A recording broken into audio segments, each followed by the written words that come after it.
Dear students, today we are going to study another important metabolic pathway of metabolism of carbohydrates, and that is gluconeogenesis. With the help of this pathway, we can generate glucose in the body through non-carbohydrate sources. Learning objectives of today's lecture. We are going to see in detail substrates, sources, reactions, regulation, and biomedical importance of gluconeogenesis. Gluconeogenesis is a metabolic pathway that provides us glucose from non-carbohydrate sources. Now, what is its tissue, organ, or cellular site? It mainly takes place in the liver, around 90%, while in kidneys, just 10% during an overnight fast. But whenever there is prolonged fasting, then kidney can take up the control of gluconeogenesis up to 40%.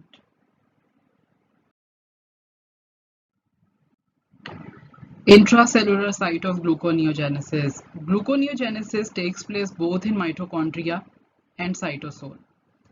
This process is highly endergonic, which means that first it consumes energy in the form of ATP or GTP.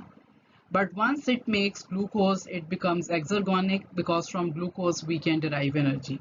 So this is both endergonic and exergonic process. Gluconeogenesis is the reverse of glycolysis, but all these steps of glycolysis cannot be reversed in gluconeogenesis. So we cannot call it as a pure reversal of glycolysis. Now this is the complete metabolic sequence of gluconeogenesis.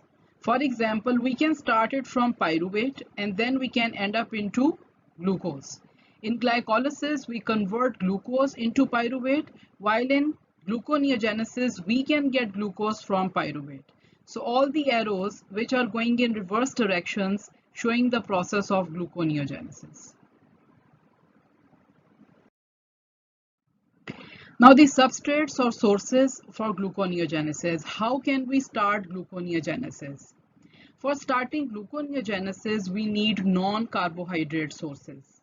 For example, we can synthesize glucose from glycerol, which is an alcohol. We can synthesize glucose from lactate, which is a keto acid. We can derive glucose from amino acids like glucogenic amino acids. And we can also synthesize glucose from odd chain fatty acid, for example, propionate or propionic acid.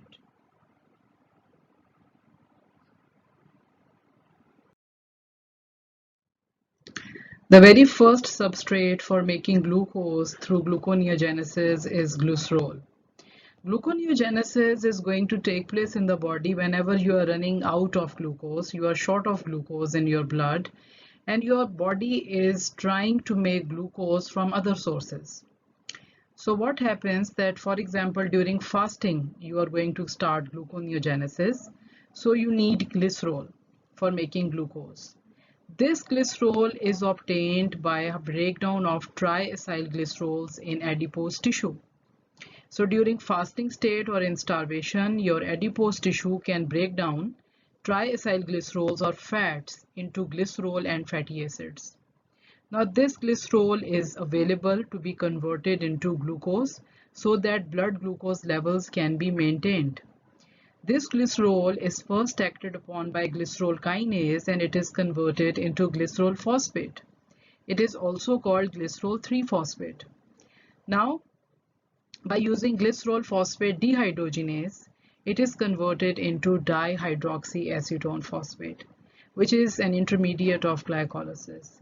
So by the conversion of glycerol into dihydroxyacetone phosphate, we can link it to gluconeogenesis and we can make glucose.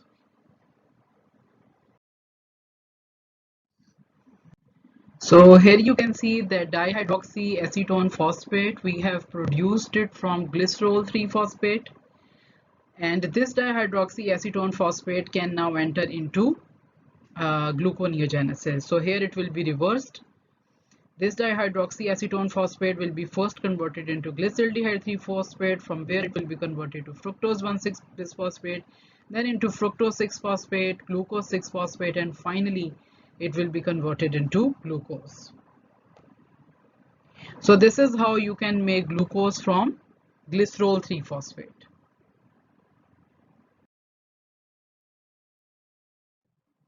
So lactate is the second substrate for making glucose in the body. Lactate is basically a keto acid. It is released into the bloodstream mostly by exercising skeletal muscle and red blood cells.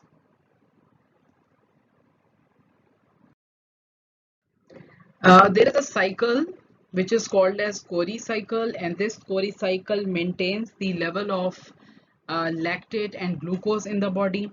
So with the help of diagram, we see this cycle. So this is Cori cycle. So we start from muscles. So in muscles, you see that glucose undergoes glycolysis and you get pyruvate. And from pyruvate, you can make lactate. This lactate diffuses into the bloodstream and then it is uptaken by the liver. And in the liver, this lactate can undergo gluconeogenesis. It will be first converted into pyruvate, and then pyruvate will be reversing the reactions of glycolysis, and ultimately you can get this glucose. Now this glucose, it comes into the blood, maintains the blood glucose levels, and the rest of the glucose may be uptaken by the muscle to recontinue this process. So Cori cycle basically maintains the level of lactate and glucose. So here you can see that you have this pyruvate. This pyruvate is convertible into lactate, and from the lactate you can reverse the steps of glycolysis and you can make glucose through gluconeogenesis. Now the third important substrate for making glucose is glucogenic amino acids. Glucogenic amino acids are those which are converted into glucose through gluconeogenesis. So basically we can get these amino acids when tissue proteins undergo hydrolysis. And these amino acids are first converted into pyruvate, and that pyruvate further undergoes gluconeogenesis. The most important amino acid, which is glucogenic amino acid, is alanine. And this alanine is convertible into glucose with the help of gluconeogenesis. So this cycle is also called glucose-alanine cycle. So this is liver. In liver, there is alanine. This alanine is converted first into pyruvate, and this process is called transamination. And then this pyruvate undergoes gluconeogenesis and you can make glucose. This glucose arrives in the bloodstream, from where it is taken up by the muscle cell. And in the muscle, it can undergo glycolysis again. You can get pyruvate, and pyruvate may be converted into alanine. This alanine comes into the blood. From the blood, it is uptaken by liver, and thereby this process is continued.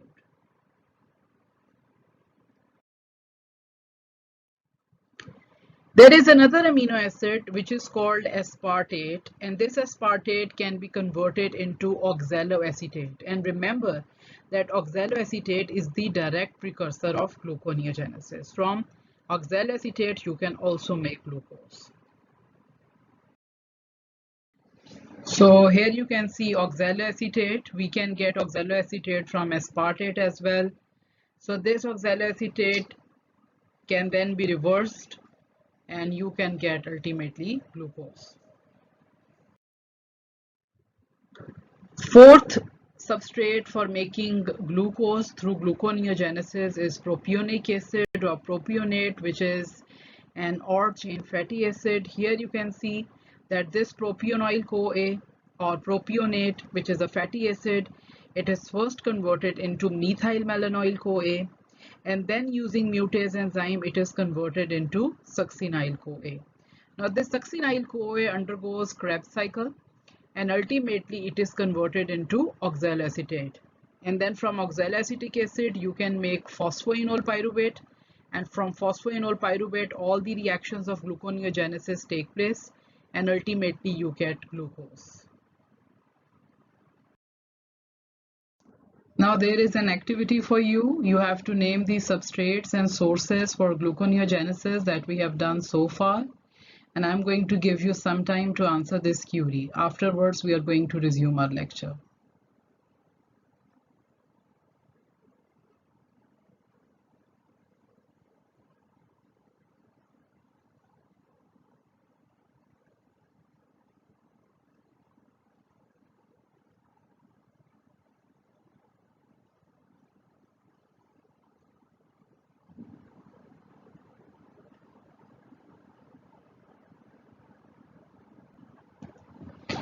So there are four substrates of gluconeogenesis, that is glycerol, lactate, glucogenic amino acids like alanine, aspartate, and propionate, which is an odd chain fatty acid. If you have answered this question, then it means that you have understood the concept of substrates of gluconeogenesis well.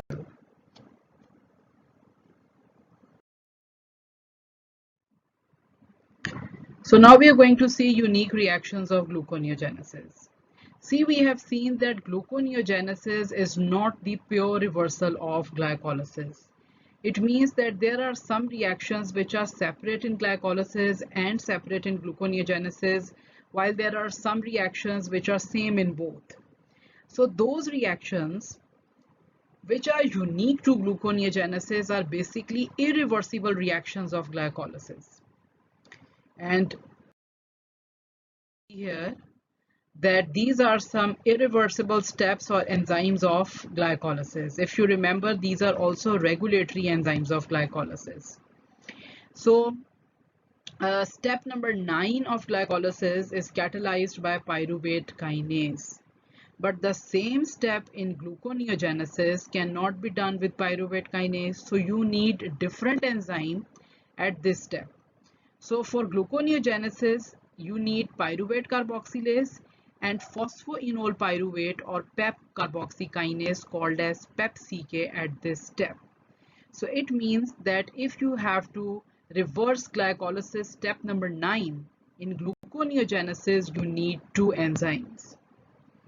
Now step number 3 of glycolysis is catalyzed by phosphofructokinase 1 PFK1. But in gluconeogenesis, the same step is catalyzed by separate enzyme, which is fructose 1,6-bisphosphatase, also called FBP. Now, number 1 reaction of glycolysis takes place in the presence of hexokinase, while in gluconeogenesis, you need glucose 6-phosphatase enzyme. So it means that if you want to reverse glycolysis for gluconeogenesis, you need these four enzymes separately. Rest of the enzymes of glycolysis and gluconeogenesis are same. So it means that you need here the new enzyme, which is pyruvate carboxylase. Here you need PEP carboxykinase. Here you need fructose 1,6-bisphosphatase, and here you need glucose 6-phosphatase. So you need 4 different enzymes for gluconeogenesis. Rest of the enzymes are all same for both gluconeogenesis and glycolysis. Now we are going to study first reaction of gluconeogenesis, in which we are going to convert pyruvate into phosphoenol pyruvate. Now pyruvate cannot be converted directly into phosphoenol pyruvate. This pyruvate is first converted into oxaloacetate and then it is converted into phosphoenol pyruvate. From phosphoenol pyruvate you can reverse the reactions of glycolysis. So here we have pyruvate in the mitochondrion. So it will be first converted into oxaloacetate, then into malate. Malate will cross the inner mitochondrial membrane and it will come into the cytosol. So in the cytosol, it will be converted into phosphoenol pyruvate. And again in the cytosol, all the reactions of glycolysis would be reversed and you will be having gluconeogenesis.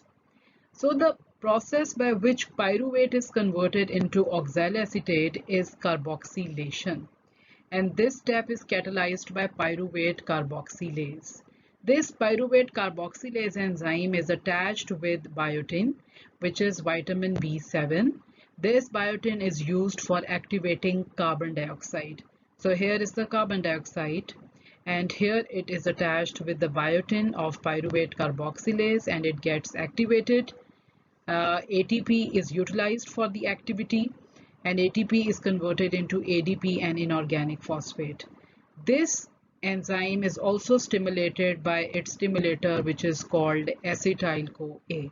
We are going to see the regulation of pyruvate carboxylase under the regulation topic. So this pyruvate carboxylase can now deliver this carbon dioxide to pyruvate, and pyruvate will be becoming oxaloacetic acid.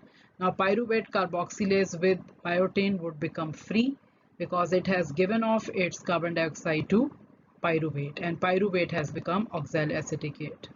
This oxaloacetate is now converted into malate using NADH, and here the enzyme used is malate dehydrogenase.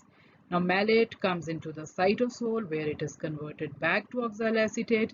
Here NAD is converted into NADH, and the enzyme used again is malate dehydrogenase. Now this oxaloacetate is converted into phosphoenol pyruvate using PEPCK, which is phosphoenol pyruvate carboxykinase. In this reaction, GTP is converted into GDP, and it gives its 1-phosphate to oxaloacetate and becomes phosphoenol pyruvate. And this reaction, carbon dioxide also leaves. So this is how you can convert pyruvate into oxaloacetate first, and then you convert it into phosphoenol pyruvate.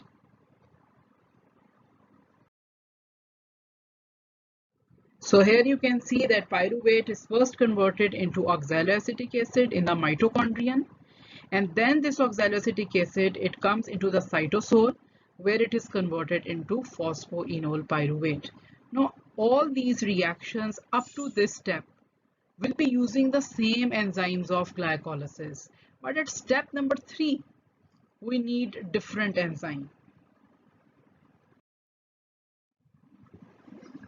Now that enzyme is fructose 1,6-bisphosphatase. Now fructose 1,6-bisphosphate is converted into fructose 6-phosphate with the help of fructose 1,6-bisphosphatase.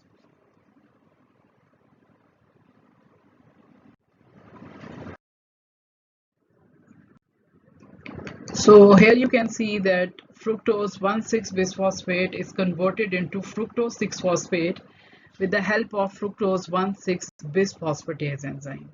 Now fructose 6-phosphate is converted into glucose 6-phosphate with the same enzyme as it is used in glycolysis, but glucose 6-phosphate into glucose cannot be catalyzed by the same enzyme of glycolysis. So here we need a different enzyme. So you need glucose 6-phosphatase. So glucose 6-phosphate is finally converted into D-glucose using glucose 6-phosphatase. So with this, we have reversed all the steps of glycolysis, and we have made glucose through gluconeogenesis. So first, pyruvate in the mitochondrion is converted to oxaloacetic acid. It comes into the cytosol where it is converted into phosphoenol pyruvate. All these steps are reversed with the same enzymes in glycolysis. Just you need separate enzyme here, which is fructose 1,6-bisphosphatase, and it converts fructose 1,6-bisphosphate into fructose 6-phosphate. Again, the enzyme is same in gluconeogenesis and glycolysis, but in the last step, which is conversion of glucose 6-phosphate into glucose, you again need new enzyme, and that is glucose 6-phosphatase. So with the help of gluconeogenesis, you can convert this pyruvate into glucose. Now we have done 4 different precursors. You can also start gluconeogenesis from those precursors. For example, if you have lactate, lactate is first converted to pyruvate, and then pyruvate follows this all series, and you can get glucose. Similarly, if you have dihydroxyacetone phosphate from glycerol, you can start gluconeogenesis in this way. And if you have glucogenic amino acid like alanine, then it will be first converted into pyruvate, and then again from pyruvate you can make glucose.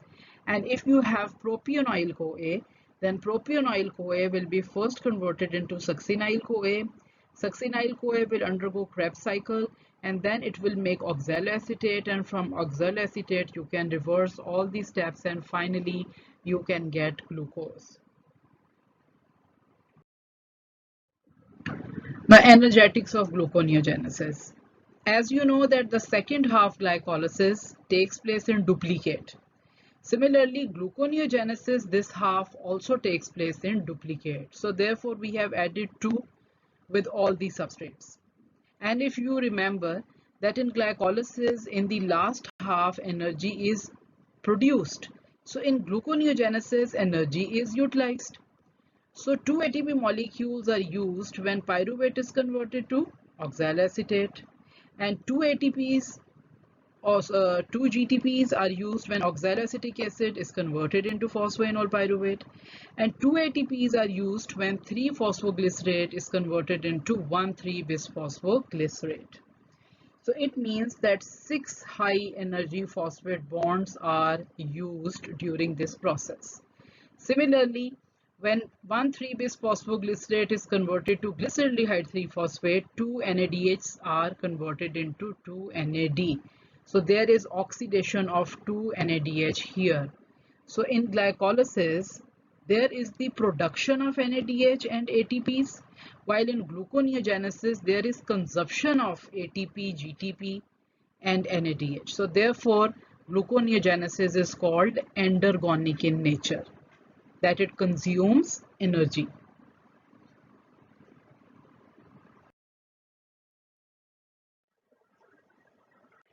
Regulation of gluconeogenesis. There are 4 ways by which we can regulate gluconeogenesis. First is by glucagon, second is by availability of substrates, third is allosteric activation by acetyl-CoA, and the fourth one is inhibition by AMP on allosteric basis. The first is the regulation of gluconeogenesis by glucagon. You have to remember one thing, that glucagon is the stimulator of gluconeogenesis. Whenever there will be glucagon in the circulation, so that means that it is going to stimulate gluconeogenesis, because glucagon is released in emergency conditions when there is no glucose available in blood. So therefore this glucagon stimulates gluconeogenesis so that glucose levels can be restored. So how can we regulate gluconeogenesis by glucagon? So there are 3 mechanisms for that. Glucagon can make changes in allosteric effectors. Glucagon can go for covalent modification of enzyme like pyruvate kinase. And third one, that it can induce certain enzymes for stimulating gluconeogenesis. So first is the changes in allosteric effectors. Glucagon can lower the level of fructose 2,6-bisphosphate. Now 2,6-bisphosphate is a dual regulator, which means that at the same time it regulates glycolysis and it regulates gluconeogenesis. Fructose 2,6-bisphosphate when high, then it can favor glycolysis and it can inhibit gluconeogenesis. So therefore glucagon lowers the level of fructose 6-phosphate so that gluconeogenesis can be started. If it is high, then glycolysis would be started. So when it gets lowered, then it starts gluconeogenesis. So fructose 2,6-bisphosphate basically results in the activation of fructose 1,6-bisphosphatase enzyme. And as this enzyme becomes activated, it can favor gluconeogenesis over glycolysis.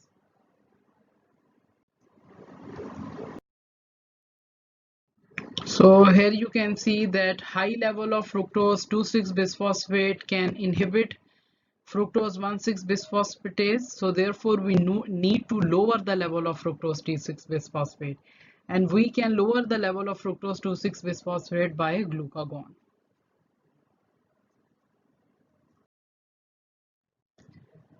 The second mechanism, which is regulated by glucagon for regulating gluconeogenesis, is covalent modification. Now what is covalent modification? In which the enzyme is modified by phosphorylation. So this is called covalent modification. So as you know that pyruvate kinase enzyme favors glycolysis. But when we have to carry gluconeogenesis, we have to stop glycolysis. So in order to stop glycolysis, we have to make pyruvate kinase inactive. How can we make it inactive? By phosphorylation. So how can we phosphorylate pyruvate kinase? Simply by glucagon. When glucagon binds to its receptor, then it activates cyclic AMP. This cyclic AMP activates protein kinase A. Now this enzyme phosphorylates active pyruvate kinase by using ATP. So when this pyruvate kinase is phosphorylated, it becomes inactive. And when it becomes inactive, phosphoenol pyruvate cannot be converted into pyruvate, and thus glycolysis stops and gluconeogenesis starts. Now, the third mechanism of glucagon to control gluconeogenesis is induction of enzyme synthesis. For example, glucagon increases the PEP-CK enzyme, or it basically activates the gene which makes PEP-CK enzyme. PEP-CK is phosphoenol pyruvate carboxykinase. So glucagon increases the levels of PEP-CK enzyme so that gluconeogenesis can be favored. On the other hand, if you have insulin in blood circulation, then the same enzyme would be decreased, gluconeogenesis would be stopped, and glycolysis would be started. Now, the second mode of action by which gluconeogenesis is started is the availability of some substrates. For example, you need major substrate glucogenic amino acids, for example, alanine. So by glucogenic amino acids, which are the substrates of gluconeogenesis, you can start gluconeogenesis.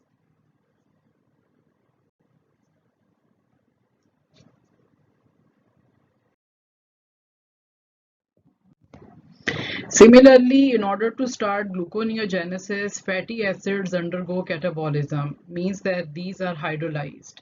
And thus from fatty acids you can get ATP, NADH, glycerol, propionate, all are substrates and sources for gluconeogenesis.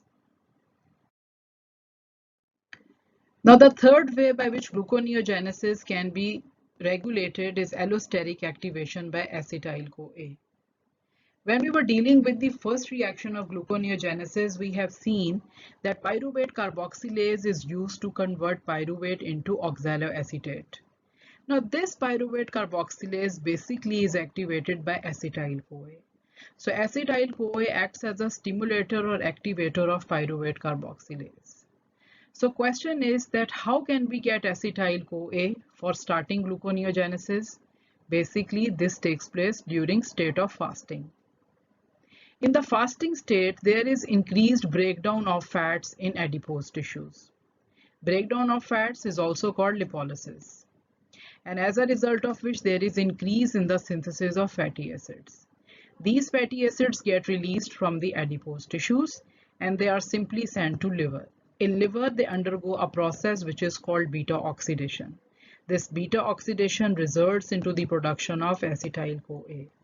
Now this acetyl-CoA cannot all be metabolized through Krebs cycle, so it has to undergo gluconeogenesis.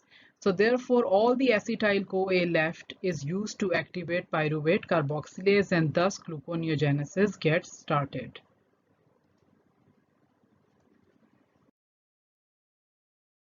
So from this figure you see that pyruvate carboxylase is activated by acetyl-CoA, and this acetyl-CoA comes from the breakdown of fats in the adipose tissue in fasting or starvation condition.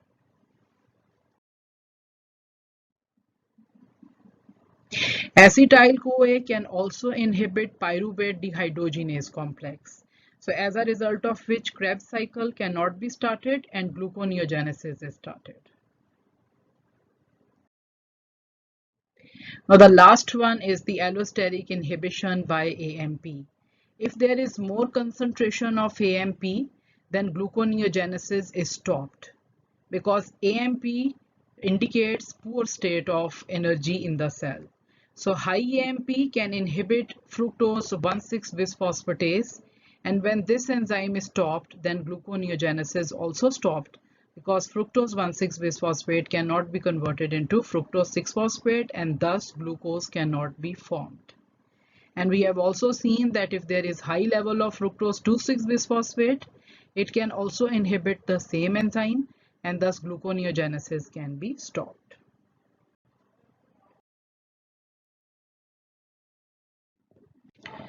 Biomedical significance or importance of gluconeogenesis.